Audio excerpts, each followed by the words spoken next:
Greetings, Flame Bearer. Let us begin. If you think and do this, your own world will bend to you. Forge your reality, the warrior's code. Listen up, stop what you're doing, and lock in. Truly lock in. Because if you miss the intel I'm about to drop, you may fight on the scrap heap for the rest of your life. When you were born to rule a kingdom, the gap between the warrior who forges reality to their will and the one who is shattered by it is not luck. It's not raw talent. It is their operating system, and more precisely, it's their core programming. I am not here for cheap hype. I am not here to entertain you. I am here to ignite the champion dormant within you. You have, right now, the power to summon wealth, authority, greatness, and command over your battlefield, but only if you first seize control over the command center that directs everything else, your mind. This transmission will do more than just hit your ears. It will upgrade your spirit. If you allow me to be your tactical guide, you will understand that the invisible laws of victory are not hiding from you. They are awaiting your belief, your compliance, your decisive command. I urge you, do not tune out, do not drift, do not let your focus wander. Absorb every word, for I have engineered this briefing just as I built my life's victories, with purpose, with strategic law, with spiritual fire. This isn't something you listen to once and discard. This is a doctrine you return to daily, like a warrior returning to a sharpening stone. Listen to this briefing not once, but relentlessly, for repetition is the forge where the muscle of faith is built. Let these words burn into your subconscious until they no longer feel like mine, but like the core of your own being. That is when the world will begin to bend, not to me, but to you.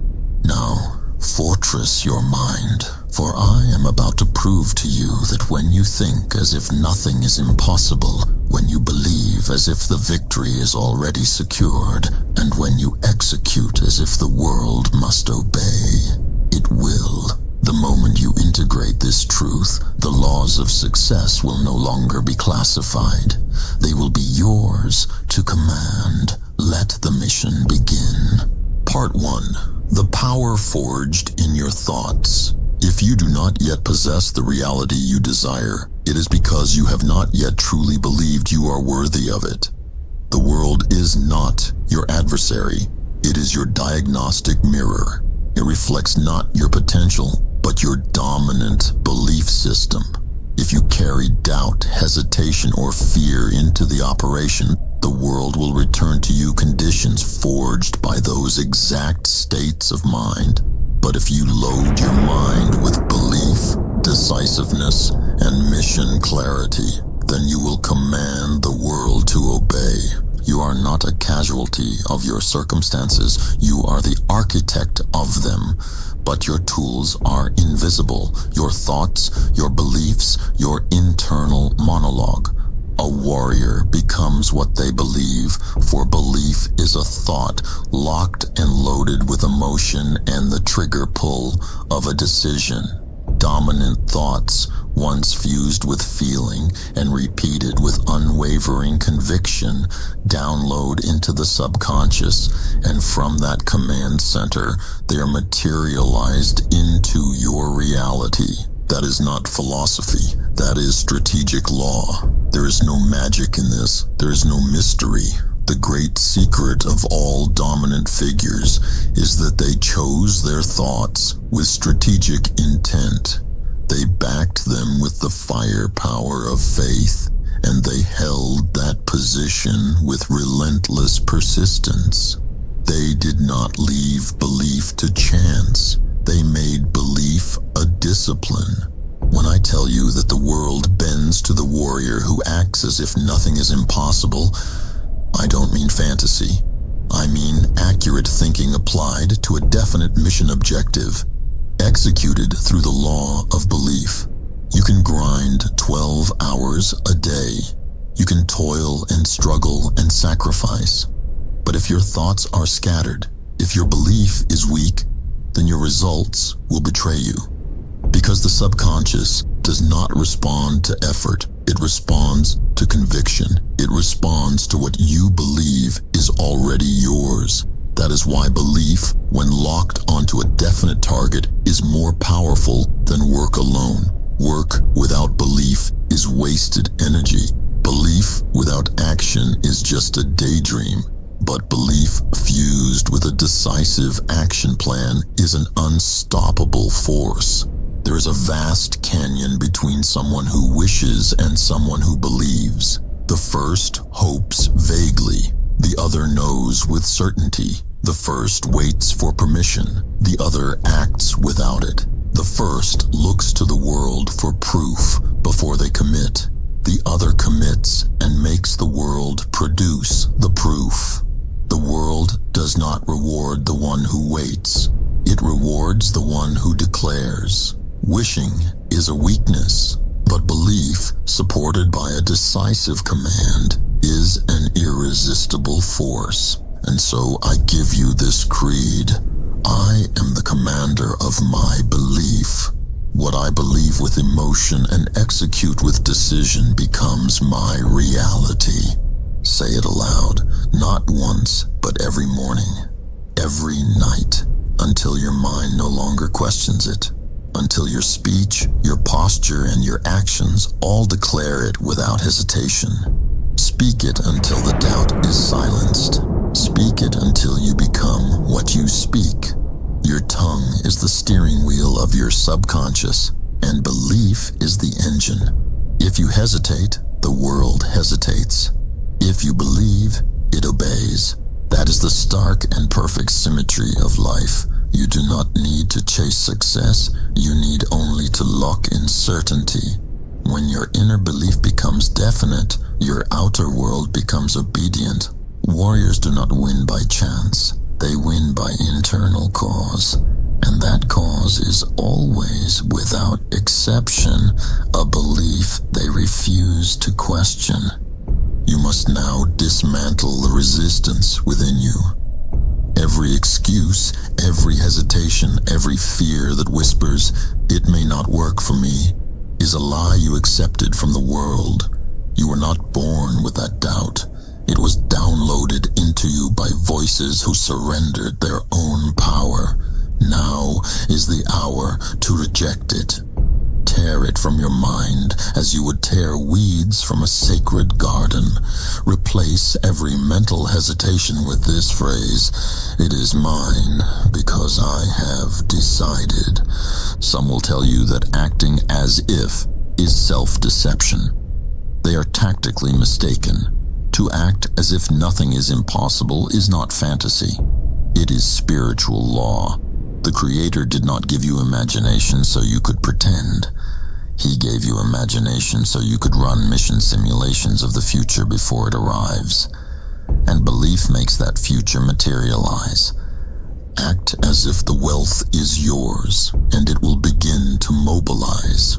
Act as if the position is yours, and your mind will gather the resources to achieve it. There is a spiritual principle at work here, one not taught in schools or whispered in the hallways of average thinking. It is this: what you consistently believe and act upon with feeling and definiteness must manifest in the world of form. The world does not resist your belief. It responds to it. It molds itself to your inner commands. You are not waiting for conditions to change. Conditions are waiting for you to believe. And so I say again with solemn intensity, if you change your mind and act as if it were already so, life has no choice but to conform. The laws of success are not delayed by your environment, your education, or your upbringing. They are delayed only by your indecision.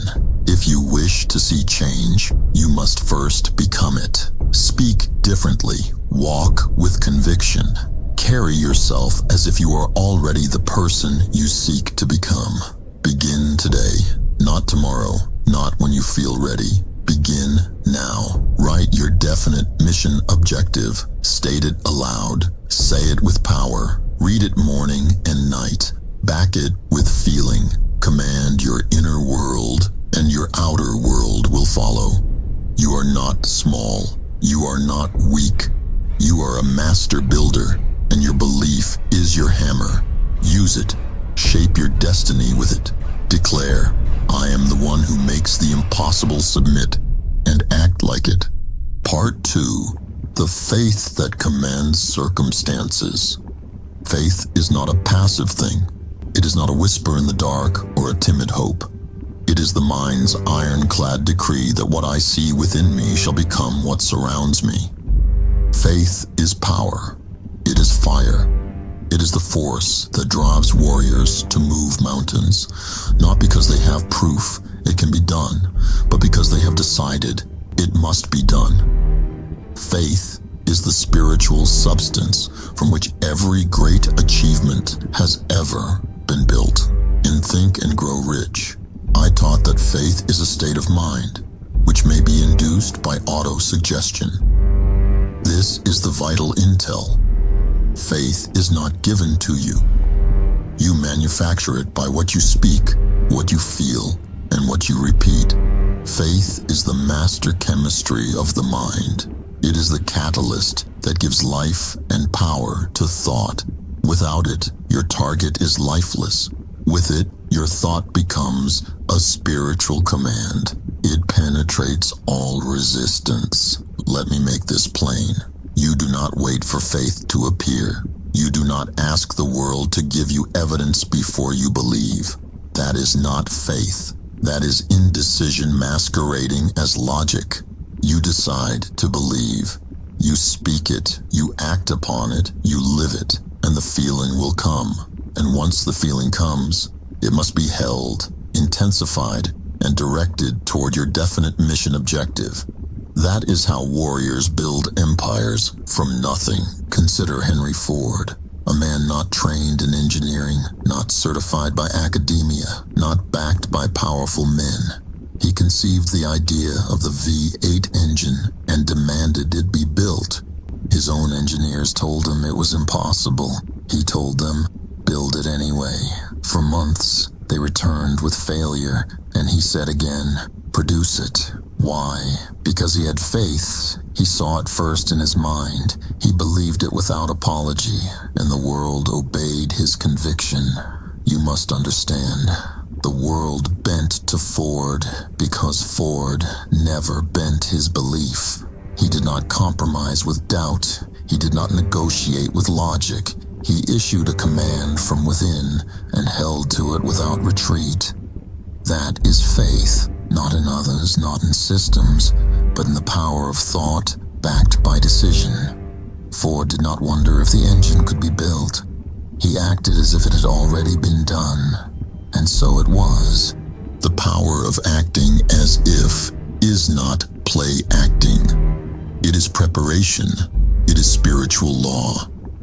When you move as the warrior who already possesses the goal, you train your subconscious to reject all that contradicts it. You are not pretending. You are programming. You are forming within your inner world a belief so strong, so consistent, so emotional that your entire being begins to align with it. This is how you command circumstances. Let no one tell you faith is idle.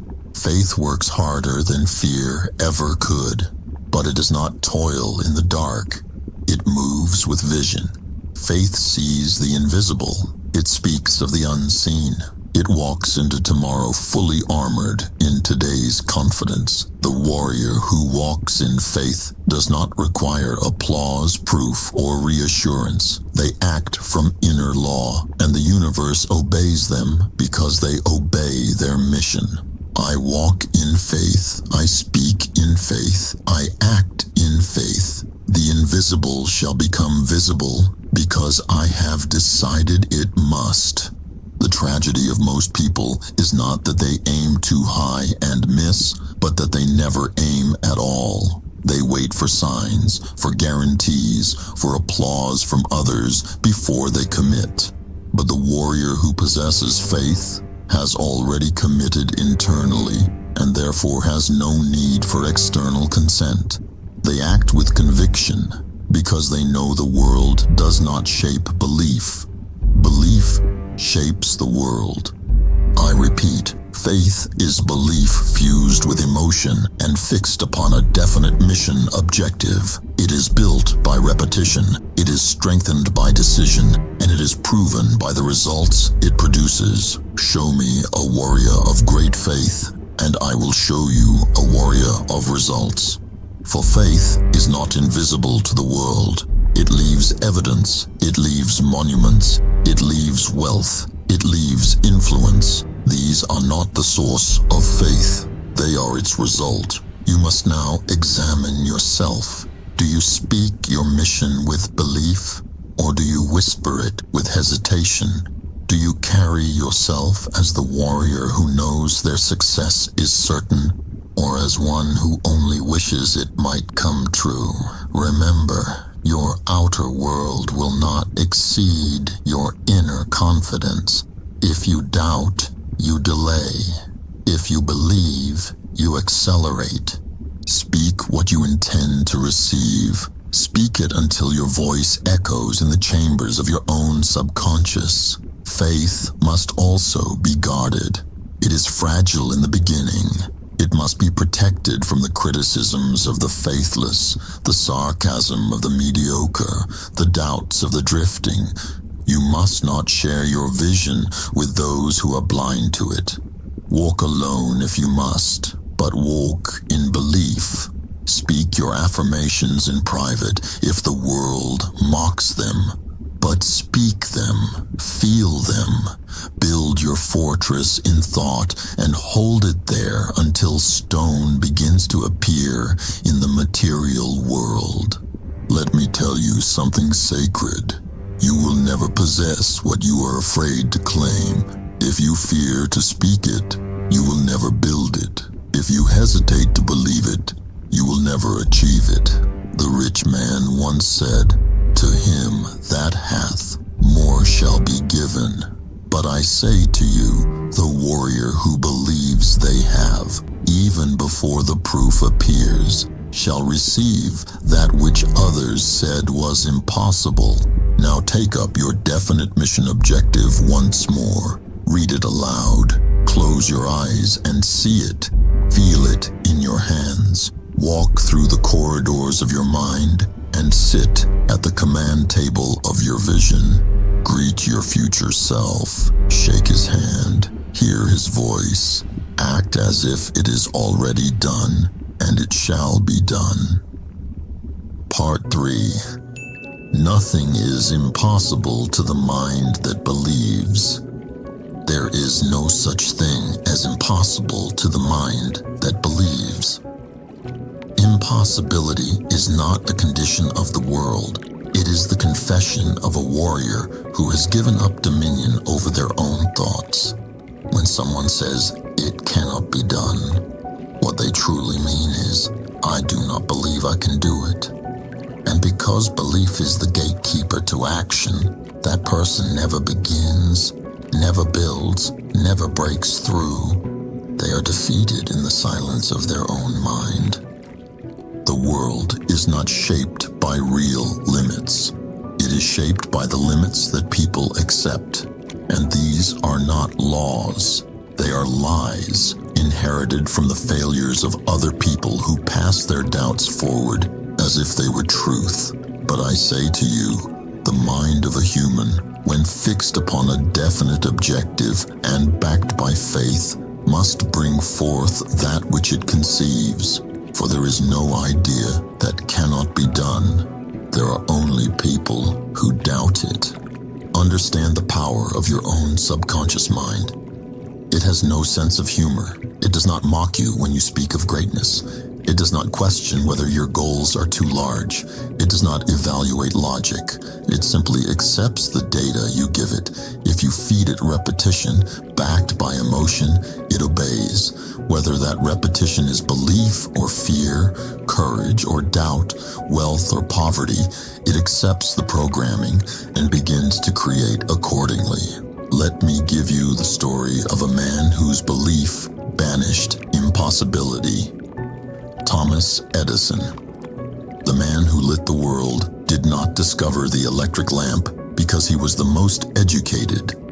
He was not the wealthiest. He did not possess a blueprint handed to him by fate. No, he possessed one thing, and it was enough. A burning desire and an absolute belief that the light existed and must be brought forth. For 10,000 attempts, he met failure, yet he never accepted defeat. Do you understand the gravity of that? 10,000 trials, 10,000 obstacles, and never once did Edison accept the word impossible. He said, "I have not failed. I have found 10,000 ways that will not work." And with each so-called failure, his belief only deepened. He acted as if the light was already his, and so his mind found a way to make it real. This is not luck. This is not fate. This is spiritual law in motion. You may not be an inventor, but the principle is the same. If you hold your objective with the same intensity that Edison held his, and you believe in its arrival before the world sees it, the world will have no choice but to shape itself around your vision. You do not need 10 talents. You need one belief, and that belief, when fused with persistence, will bend the world to your plan. Let this affirmation now become your command. I command the impossible to submit. I speak what is to be, and I act until it is so. Say it with fire. Say it with vision. Say it until your actions become bold, your speech becomes certain, and your eyes begin to look only forward. There is no mountain that can resist the warrior who refuses to retreat. You must make up your mind that you are done negotiating with impossibility. Now I must warn you. There are thieves of this power. They do not wear masks. They do not break into your home. They break into your thoughts. They come in the form of the 6 ghosts of fear. If you are to walk in power, you must know their names and you must reject them daily.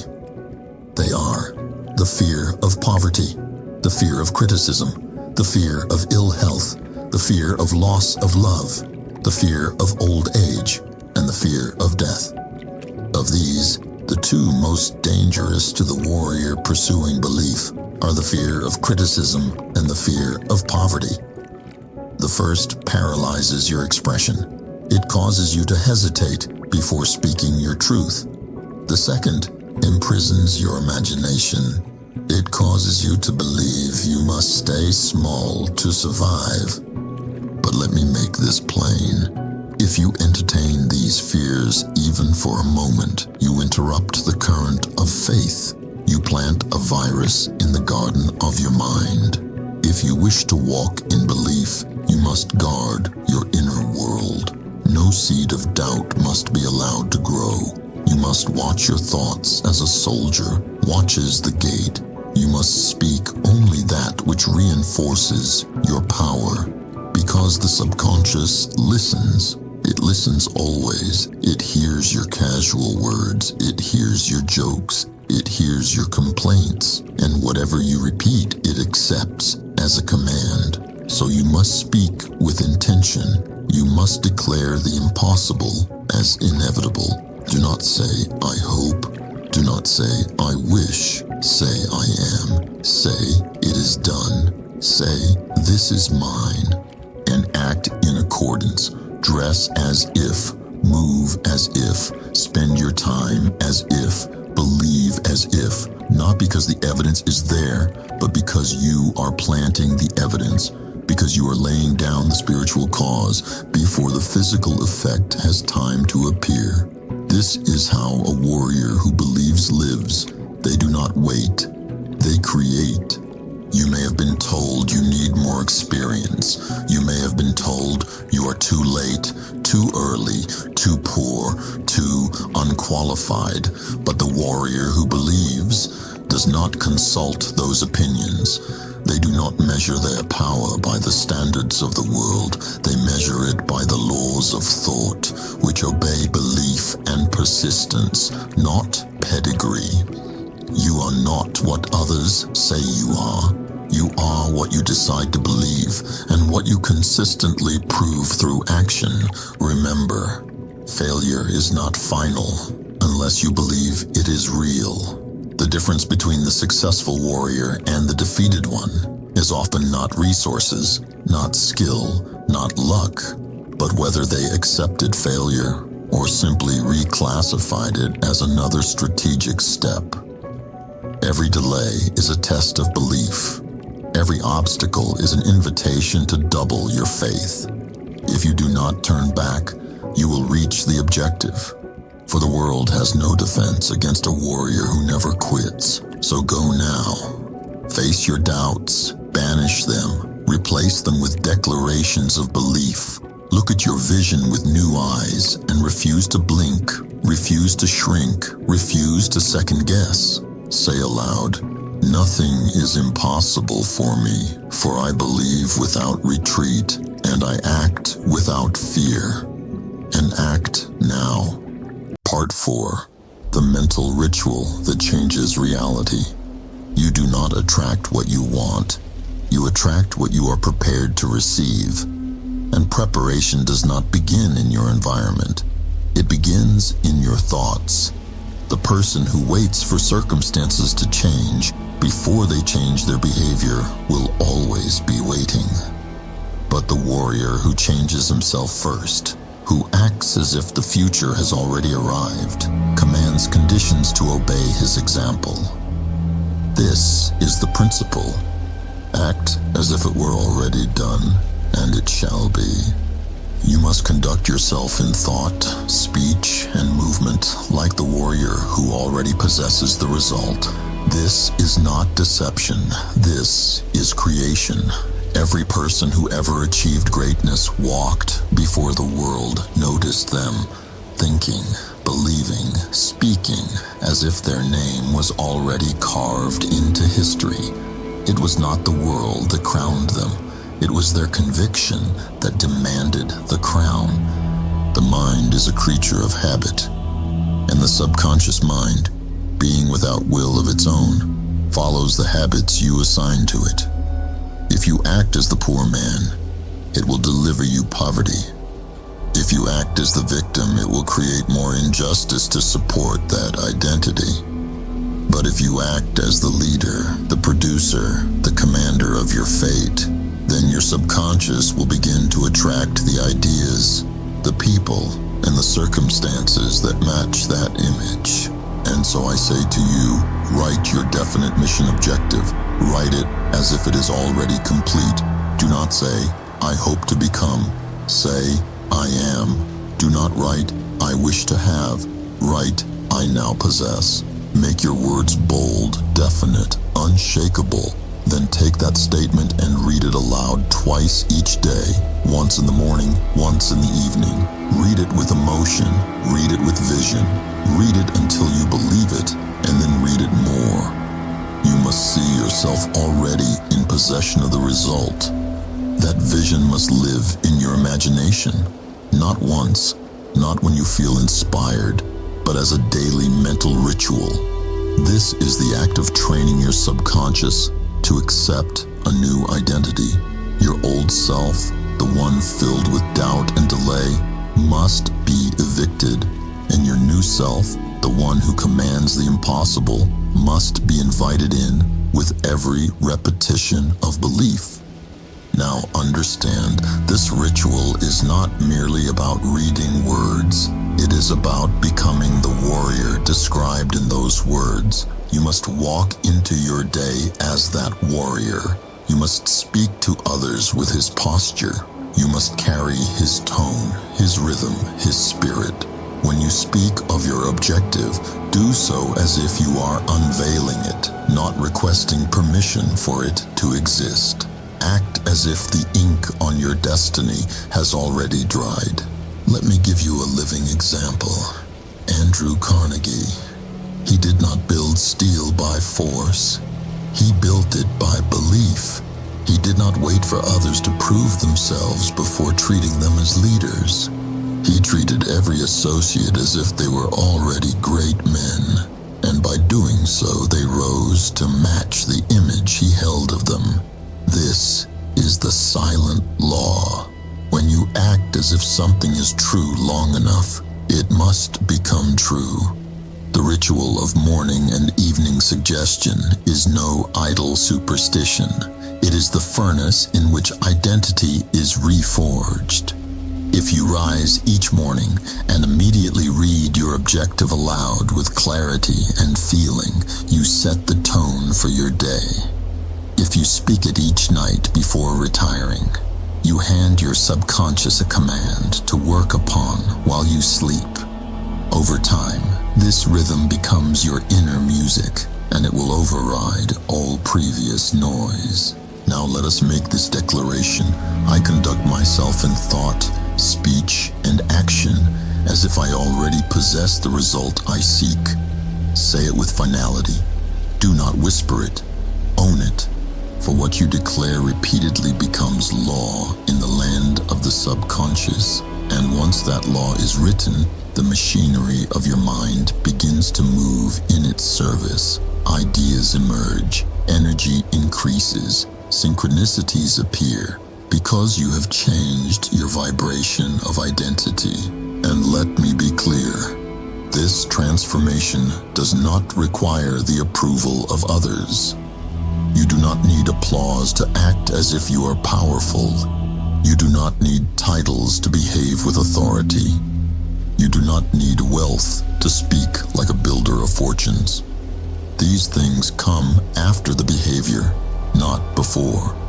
Your actions must lead, your emotions must follow, and the world must then respond. Let us speak of behavior. The warrior who acts as if he is defeated carries slouched shoulders, avoids eye contact, speaks in uncertain tones, and hides from challenge. The warrior who acts as if he is victorious stands tall, meets eyes directly, speaks with calm command, and walks toward the struggle with eagerness. These are not random traits. They are reflections of belief. You must choose which version of yourself you will breathe into being. But what if doubt remains? What if fear clings? Then act anyway, for action, repeated, will strangle doubt. There is no greater antidote to uncertainty than motion. You cannot wait to feel confident before you behave with conviction. That is not how transformation works. You must earn confidence through performance. Each time you act in faith, your mind collects evidence that you are who you say you are. And soon, a shift will occur. A new identity will emerge. One that no longer plays small. One that no longer hides behind past mistakes. One that no longer fears the opinions of the world. You will begin to carry your purpose with dignity. You will speak with the authority of belief, and the world will begin to treat you differently, not because it changed, but because you did. You are not here to impress others. You are here to express the full potential of the warrior within, and that warrior is waiting. He does not require more information. He requires repetition. He requires discipline. He requires a ritual of thought, of speech, of posture, and through that ritual, he will rise.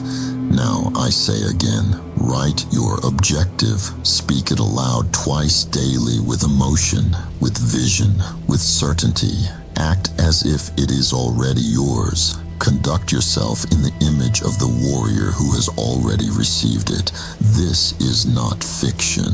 This is the formula. Thousands have used it.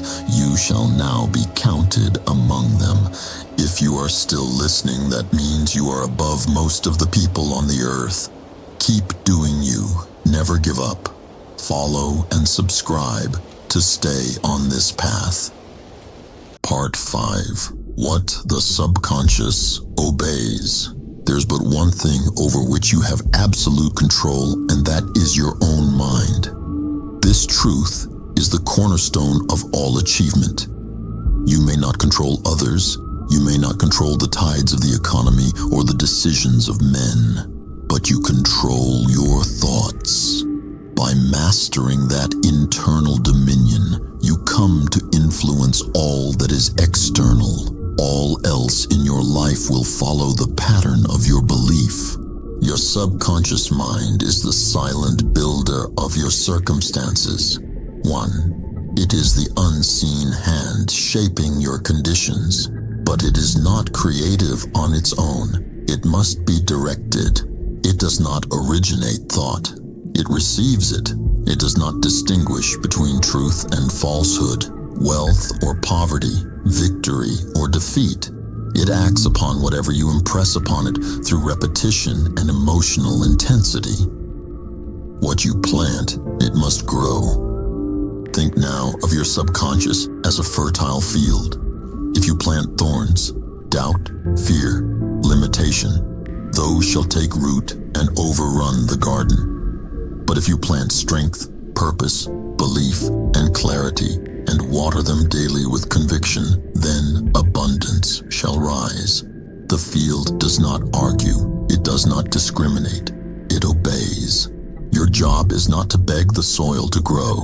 Your job is to sow deliberately and to weed out the seeds of confusion. The subconscious responds best to commands spoken aloud, repeated daily, and backed with definite emotion. This is why I have insisted upon writing your definite chief aim and reading it twice daily. It is not a ritual for ritual's sake. It is a programming instruction to your inner world. The mind, once charged with definite thought, begins to seek every opportunity, connection, and circumstance that aligns with that command. But there is another force, one more powerful than the isolated mind alone. It is the mastermind.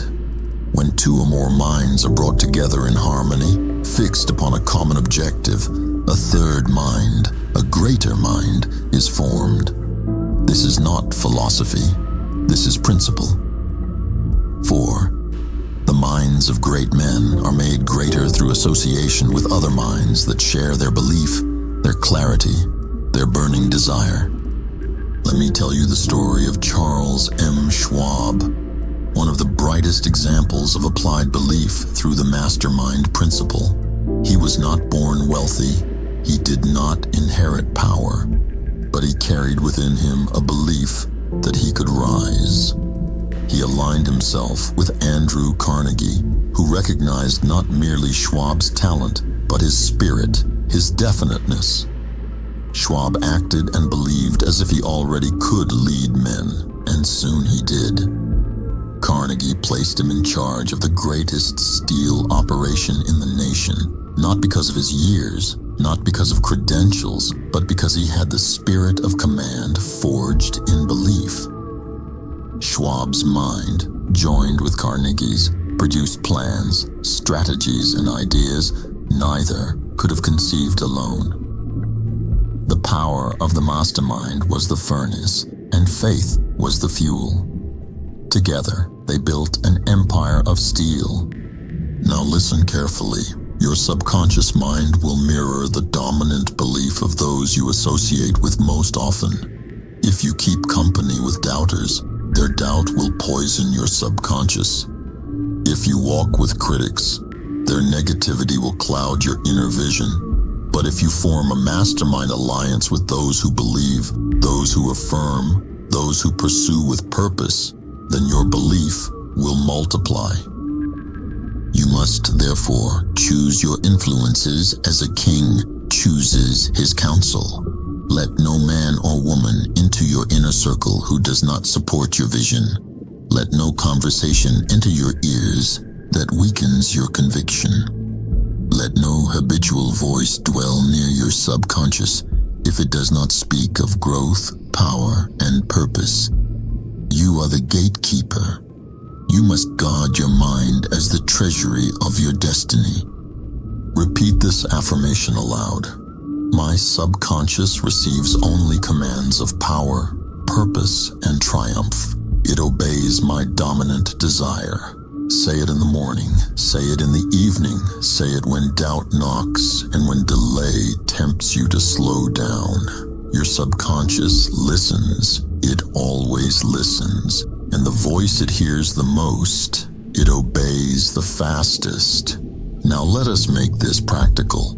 If you do not yet have a mastermind alliance, form one. Find one man, one woman, who believes as you do. Meet regularly, speak only of victory, review your aims, share your affirmations, eliminate idle speech, weak talk, and fear-driven thoughts. Let your meetings be focused, definite, and high-minded, for in such an alliance, you do not merely increase your intellect, you multiply your influence. And if you cannot find such men or women, then walk with the minds of those who left their thoughts in books. Read the words of great builders, bold leaders, visionaries. Let their ideas become your silent counsel until you stand strong enough to gather the living around you. You are never alone if you walk with powerful thought. Remember this law. The subconscious mind does not create, it responds. And when multiple minds are fixed on a common, definite aim, they generate a current of belief too strong for any barrier to resist.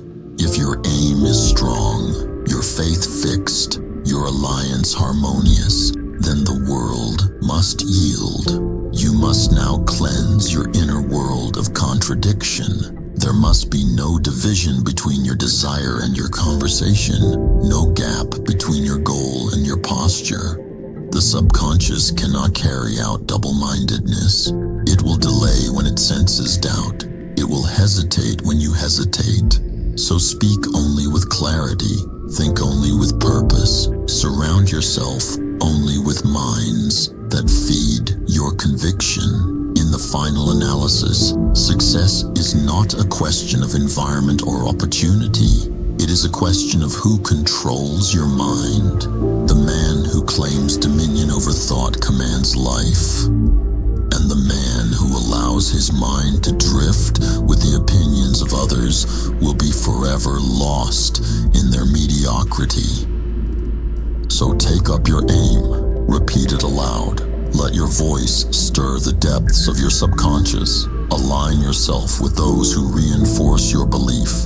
And know this above all, your world will become what your inner alliance insists upon. Part 6.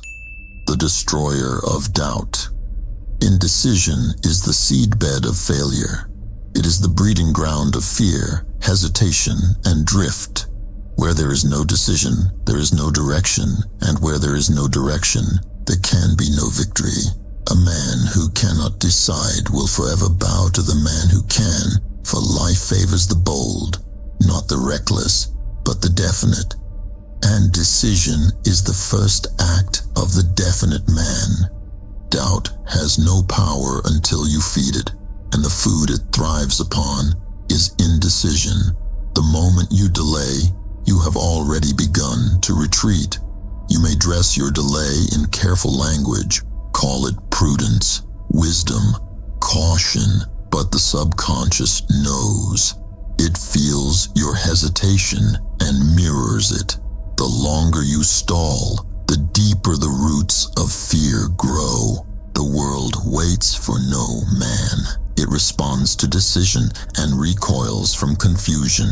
Faith cannot operate in a house divided. You cannot claim to believe in your purpose while postponing your commitment to it. The man who says, "I am waiting for a sign," will never act. The man who says, "I must think about it," is already being ruled by fear. Decision is not born of perfect clarity. It is born of inner authority. You must say, "This is my path," and walk it even while the road ahead is not yet visible. Now let us examine the cost of indecision. Every time you hesitate, you train your mind to distrust itself. The subconscious, being always obedient, watches your delay and begins to believe you are not serious. It withdraws its energy, it ceases to build, the ideas stop flowing, the will begins to weaken, and soon the window of opportunity that once stood open has closed, not by fate, but by your own indecision. Contrast this with the power of decision. When you decide, your energy returns, your mind sharpens, the world shifts. You begin to notice the tools, the allies, the chances you missed while doubting. Life rewards the man who has made up his mind, for nature herself does not permit waste, and no greater waste exists than a mind divided against itself. Let us look to the example of Abraham Lincoln, a man of deep inner struggle, uncertainty, and criticism. In his youth, he knew the pain of ridicule, the sting of failure, the burden of loneliness. But amidst all this, he made a quiet decision. He would leave a mark upon the world. That decision, once made, governed his every step. He was not perfect. He did not always see the way clearly. But he had decided, and that decision gave birth to one of the greatest destinies in history. It was not Lincoln's eloquence alone that gave him power. It was his moral conviction, his inner decision that right must be done and that he would bear the weight of doing it. When others doubted, he remained fixed. When the Union trembled, he stood steady. Decision makes a man immovable, not because the winds do not blow, but because he is rooted in belief. This is your call now. You must cease wandering between possibilities. Choose your aim, fix it, commit. You do not need perfect plans before you begin. You need only the will to begin. The plans will unfold as you move. The doors will open as you walk, but the world will not kneel to the man who has not stood for himself. Let this be your affirmation. I decide. I act. I believe. I do not waver, and the world follows the man who does not flinch. Speak it when you feel unsure. Speak it when fear whispers. Speak it until your heart believes it and your steps embody it. There is a power in the man who has made up his mind, and that power calls forth everything required to fulfill the decision. I remind you, the greatest enemy of progress is not failure. It is doubt. Failure teaches. Failure refines. But doubt paralyzes. It leaves you cold and motionless, staring at the door, but never turning the handle. You must choose now. Will you be a man of waiting or a man of movement? Will you live according to your vision or according to your fears? When you look upon your definite chief aim, do not entertain questions. Do not wonder if you are worthy. You are. Do not ask if it is possible. It is. The only question that matters is, will you decide to pursue it with everything you have? That is all. And once you answer that question with certainty, every other question fades. Understand this law. Decision burns bridges. It removes retreat. The man who succeeds does so because he has eliminated the possibility of turning back. When the mind knows there is no escape, it summons strength previously unknown. You have more power in you than you have used, but that power will not awaken while you are still choosing.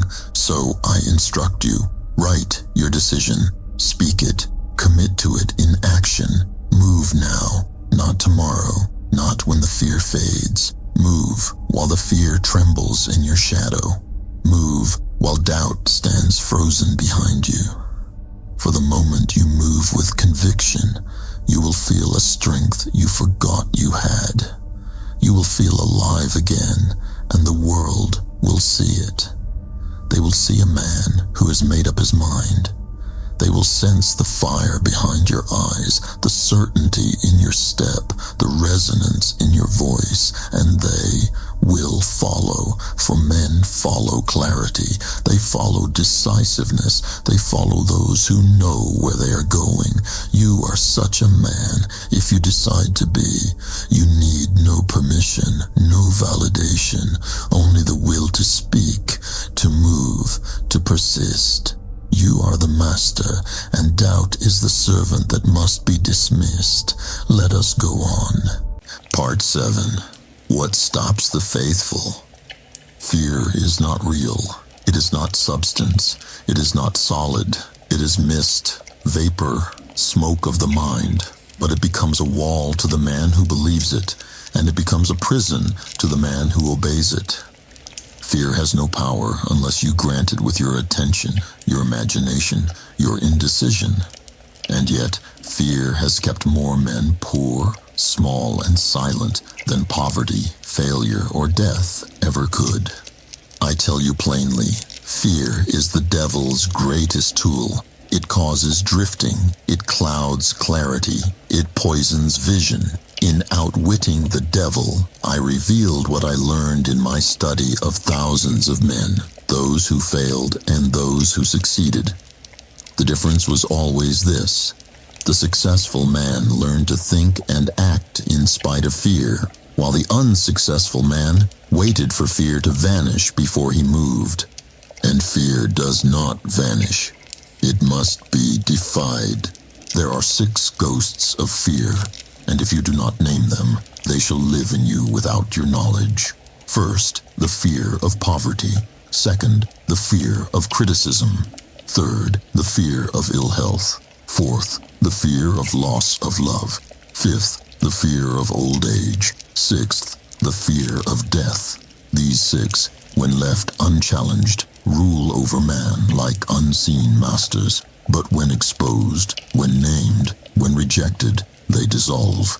Let us speak first of the fear of criticism, for it is the most subtle and most deadly to ambition. It causes men to lower their voices, to soften their declarations, to delay their aims. A man who fears what others will say can never fully speak his vision. He walks in the shadows of other men's opinions. He becomes small, not because the world made him so, but because he surrendered his voice. I say to you, you must not fear to be misunderstood. You must not fear to be doubted. You must not fear to be alone in your vision. Every great leader, every builder, every innovator, every man of faith walked through the valley of criticism before reaching the mountain of success. The world does not cheer the man at the start. It doubts him. It mocks him. It resists him. But if he persists, the world will one day stand in awe of what he has built. Now let us turn to the fear of poverty, the most common and the most crippling. This fear paralyzes initiative. It whispers, "What if you fail?" It tells the man to play it safe, to wait, to preserve instead of pursue. But wealth does not come to the cautious. It comes to the bold. The man who fears poverty shall always serve the man who fears nothing, for faith and fear do not dwell in the same house. Let us look to the example of John D. Rockefeller. He was not born into riches. He was born into hardship, uncertainty, and struggle. But he decided early that he would master his world. He was called reckless, dangerous, mad. He invested when others retreated. He bought when others sold. He moved forward when others froze. He did not fear loss because he believed in gain, and the world, once confused by his conviction, came to admire it. You must train yourself to move in the face of fear. You must feel it rise and act anyway. You must hear its voice and speak louder. Fear is not your master unless you kneel to it. But when you stand, when you move, when you refuse to bow, fear has no choice but to flee. It cannot hold its ground against faith in motion. Action is the fire that burns fear away. Let us now make this declaration together. I do not shrink. I do not stall. I am immune to fear, for I am acting under a definite chief aim. Say it with your chest lifted. Say it while your hands tremble. Say it until they no longer do. Courage is not the absence of fear. It is the decision to advance while afraid. And each time you do, you become more powerful than you were the day before. You must also be ruthless with the voices you permit into your life. Fear is contagious. It spreads from man to man like disease. If you walk with cowards, you will begin to speak their language. If you confide in doubters, you will begin to hear their warnings in your own mind. But if you surround yourself with the brave, with the builders, with those who believe, then fear will have no air in which to breathe. There will come moments, nights, mornings, long hours, when fear will attempt to return. It will whisper of failure, shame, or rejection. In those moments, you must respond not with silence, but with affirmation. Speak aloud your aim. Recall your victories. Act with small steps if you must, but act. Do not sit still, for fear thrives in stillness, but it flees from motion. You must now decide who rules your house, the voice of fear or the voice of faith. You cannot serve both. One must be exiled, one must be dethroned, and this is done not once, but daily. Every day is a battlefield, every thought a weapon, and if you do not command your mind, something else will. Do not let fear rob you of your inheritance. You were born with the power to believe. You were born with the ability to decide. You were born with a right to act. These are divine gifts. Use them, and when fear returns, remind it, I have chosen to walk in faith. I have chosen to move forward. I have chosen to live by purpose, not by panic. You are not alone in this. Every man who ever triumphed stood in your place. They all felt the cold breath of fear, but they walked anyway. They believed anyway. And by doing so, they became the giants of their time.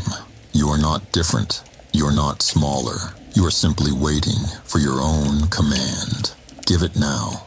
Declare, I walk in power. I walk in clarity. I walk through fear and leave it behind me.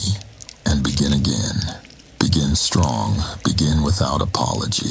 Begin with decision. Let us proceed. Part 8.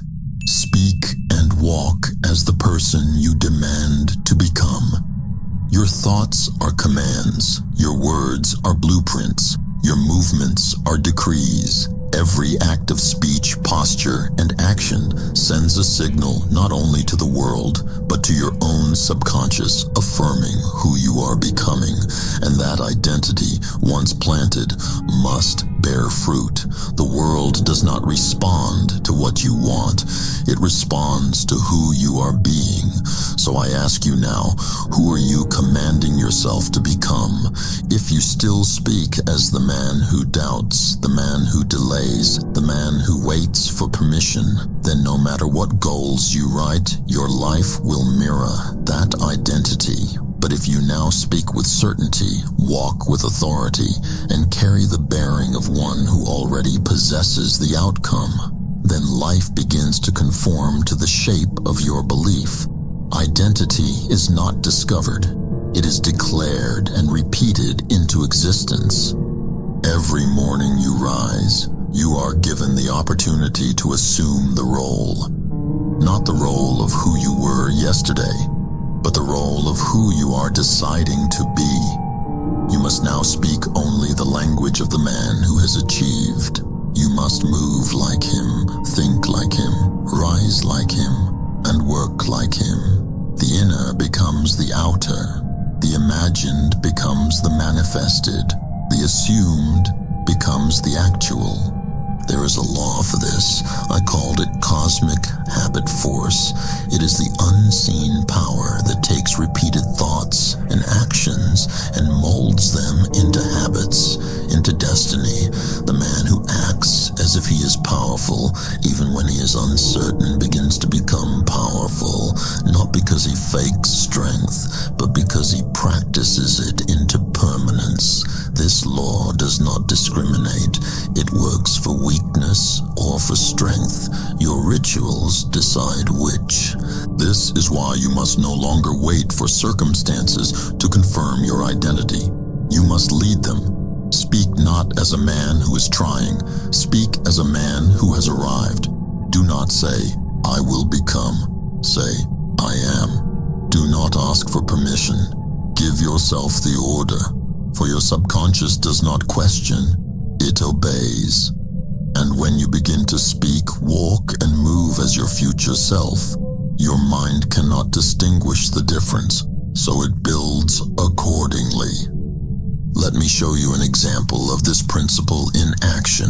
Woodrow Wilson, a man once hidden in the shadows of academia, unknown to the world stage, but within him burned a vision not of who he was, but of who he must become. He began to act, to speak, and to lead as though he were destined for the highest post in the land. And though he began in obscurity, his identity governed his journey. He became president, not because he was chosen, but because he chose himself first. This is your great lesson.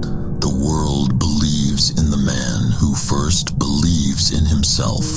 When you carry yourself with the gravity of purpose, the steadiness of decision, and the bearing of certainty, others will begin to adjust to your presence. Doors will open, eyes will turn, opportunities will appear. But these are not causes, they are effects. The cause is always identity. The cause is always belief acted upon. So I say to you now, write your identity as you would write your chief aim. Write the traits, the conduct, the spirit of the man you are becoming.